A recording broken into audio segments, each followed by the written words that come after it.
بسم الله الرحمن الرحیم. با عرض سلام خدمت همه دوستای عزیز. امیدوارم که همه تان جور و صحتمند باشین و لباس عافیت بتان داشته باشین. یک بار دیگه شما را خوش آمدید میگویم به چینل یوتیوب خودتان، چینل افغان تک زون، و امیدوار هستم که از ویدیوهایی که ما در این چینل براتون قرار میدیم خوشتان بیاد و مورد استفاده تان قرار بگیرید. و اگر کدام نظری در مورد ویدیوهای ما داشته باشین، کدام پیشنهادی داشته باشین، میتونید در قسمت کامنت برای ما شیر کنین و ما از کامنت هایتان برای بهتر شدن ویدیوها، برای بهتر شدن چینل خود استفاده کنیم. امروز برمیگردیم به قسمت دوم مایکروتک که شما رو میخواییم با بعضی از قسمت های مهم مایکروتک آشنا کنیم که یکی از این قسمت ها فایروال هستن. فایروال یکی از مهمترین بخش های مایکروتک است که قسمت مسئولیت امنیت مایکروتک به عهده داره، که یکی از کارهایشی است که ترافیک های ورودی و خروجی مایکروتک کنترل میکنه و در قسمت بعد از دسترسی های غیر قانونی که از خارج از نتورک بالایتان صورت میگیره جلوگیری میکنه، ولی نمیمانه که اشخاص بیگانه و اشخاصی که خارج از نتورکتان است به مایکروتک دسترسی پیدا کنه و کانفیگوریشن های شما رو تغییر بیاره و یا از او کدام استفاده دیگه انجام بده. و یکی از قسمت های مهم فایروال نتینگ است که نتینگ کاری که انجام میده ای است که ترافیک های ورودی و خروجی نتورک پرایوت شما را به پابلیک ترجمه میکنه. و در قسمت بعد یکی از مهمترین بخش های دیگه از که از منگل است. منگل یکی از بسیار بخش های مهم مایکروتک است که در قسمت نتورک های بسیار کلان استفاده یا بسیار زیاد داره. در این قسمت است که شما اگر زمانی که در مایکروتک چندین پرفکس داشته باشین، چندین آی پی ها و گتوی های متعدد داشته باشین، میتونه اینا را مارک کنه که اینا را از طریق پکت ها و از طریق راوت ها مارک میکنه و برایتان ای انتخاب میده که شما ای راوت خود یا ای پکت های خود که مارک کردین از کدام گتوی عبور داده شود. و در این قسمت راوتینگ است که در راوتینگ مایکروتک بسیار قدرتمند ظاهر شده که میتونه در قسمت راوتینگ از راوت های مثل RIP ورژن 1، RIP ورژن 2، OSPF ورژن 2 و BGP ورژن 4 ساپورت کنه و در قسمت IP ورژن 6 از راوت های مثل RIP New Generation، OSPF ورژن 3 و BGP ساپورت کنه. و در این قسمت بایدم در مورد VPN میگیم، VPN تونلینگ، که VPN تونلینگ چی است. شاید بسیاری از شما هم یاد بکنید که VPN چی است، VPN ما نمیشناسیم. ما البته در قسمت های آینده در مورد VPN ها بسیار معلومات براتون میدیم و حتی طریق کانفیگوریشنش هم براتون آموزش میدیم و فعلا در همین اندازه براتون میگیم که VPN ارتباط دادن چند نتورک از طریق اینترنت توسط یک لینک که رمزگذاری شده باشه یا انکریپت شده باشه میگن VPN، که این کار برای از این استفاده میشه که نتورکتان یا همین نتورک هایی که کانکت میکنید با هم از دسترس هکرها در امان باشه. البته در صورتی که هر نتورک بتونه دیتای نتورک مقابل اکسس کنه و از اونها استفاده کنه. و اگر ما بخوایم در این قسمت VPN ها رو مثلا تقسیم کنیم و دسته بندی کنیم یا را به 3 دسته تقسیم بندی میکنیم که قسمت اولش بیسیک تونلینگ ها است، بیسیک VPN ها است که میتونیم از در این قسمت از IP و یا VPN EOIP نام بگیریم و در قسمت بعد اگر بخوایم دسته دوم VPN ها رو براتون معرفی کنیم پوینت تونلینگ ها هستن که میتونیم در این قسمت از VPN های مثل PPTP، PPPoE یا L2TP نام بگیریم و در قسمت آخر یکی از مهمترین VPN ها و امن‌ترین VPN ها هست که نامش IPsec هست. و اگر بخوایم براتون در مورد VPN ها کمی مثال بدیم یا مثال بیاریم، میتونیم در این قسمت براتون بگیم که در جای استفاده میشه، مثل که بخوایم نتورک چند شعبه بانک با هم کانکت کنیم و در این قسمت دیتایی که بین این بانک ها، این شعبات بانکی استفاده میشه بسیار مهم هستن و نمیخوان که در دسترس هکرها بیفته.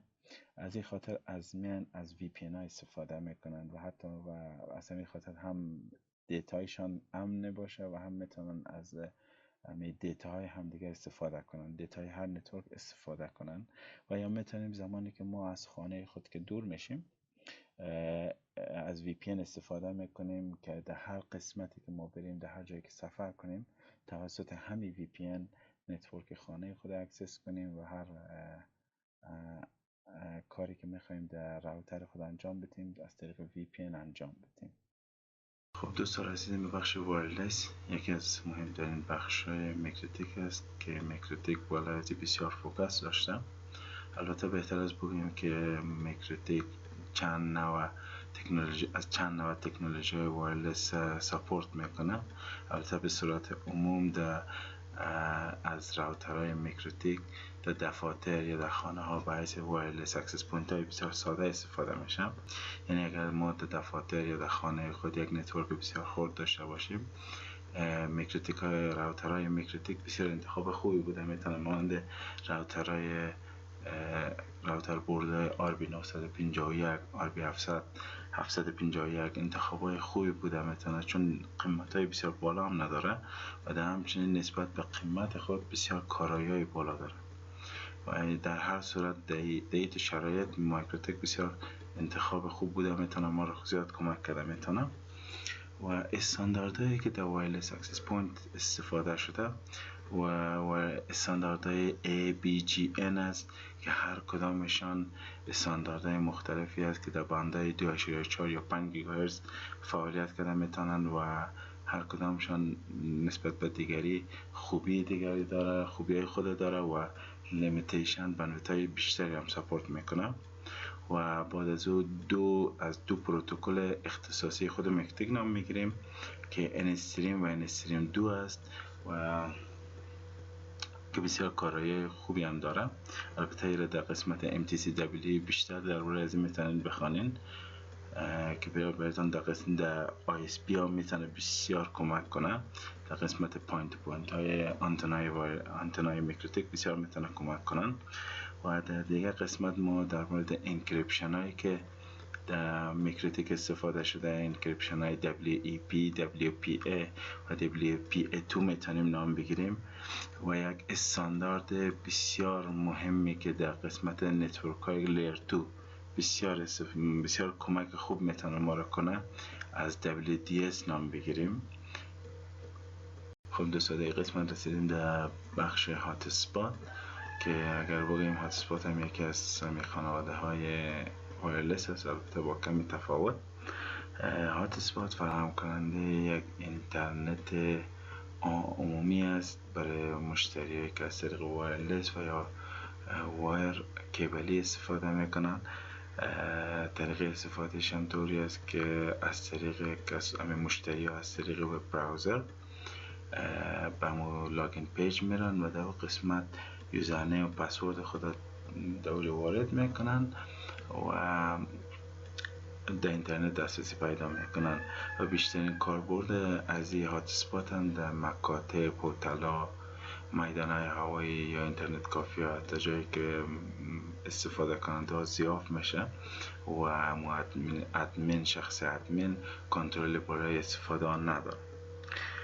و چند خوبی ها داره. یکی از خوبی هایش است که احتیاج به کدام اینستالیشن نرم افزار یا سافت‌ویر نداره، اما فانکشنی است خود میکروتیک هست و در او فعال میشه و از طریق خود میکروتیک منیج یا کنترل میشه. و یک خوبی دیگه ای که میتونید در این قسمت پروفایل های جور کنین که نظر در از هر پروفایل سرعت دانلود و اپلود هم ست کنی برایشان و هم مقدار بندویتی که استفاده میشن، مثلا 1 GB 2 GB یا هر مقداری که خواسته باشین معمولا برایشان ست کنین که مشتری استفاده کنه. دوستان این قسمت آخر میخوایم شما رو با چند تا از ابزارهای یا تولزهایی که در مایکروتک آمده و میتونه بسیار کمک شده برای شخص ادمین که بتونه نتورک خود در روزه کنترل کنه که برایش کدام مشکلی پیش نبیه و یا مورد اتک قرار نگیره استفاده کنه و نتورک خود کنترل کنه. تولزها مانند پینگ است، تریس است و تورچ است، تلنت و SSH است که خودتان میفهمین برای ارتباط ریموت استفاده شد که تلنت و SSH نام میگیرن. قسمت NTP است که امو تایم مایکروتک میتونی برابر کنین و TFTP سرور است، URLP و SNMP است که اینمی ها هست. یا تورش بگویم که میتونین برایتان نشان میده که امو مقدار یوزیجی که یوزرهایتان داشته باشه برایتان نشان میده. خب دوستا این هم بود از بخش تشریحی ما.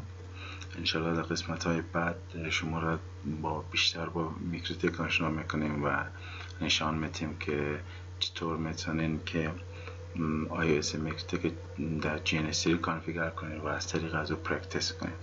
خب دوستا اگر از ویدیو ما خوشتان آمده ویدیو ما را لایک کنین، لطفا چینل ما هم سابسکرایب کنین. تا ویدیو بعد، خدا حافظ.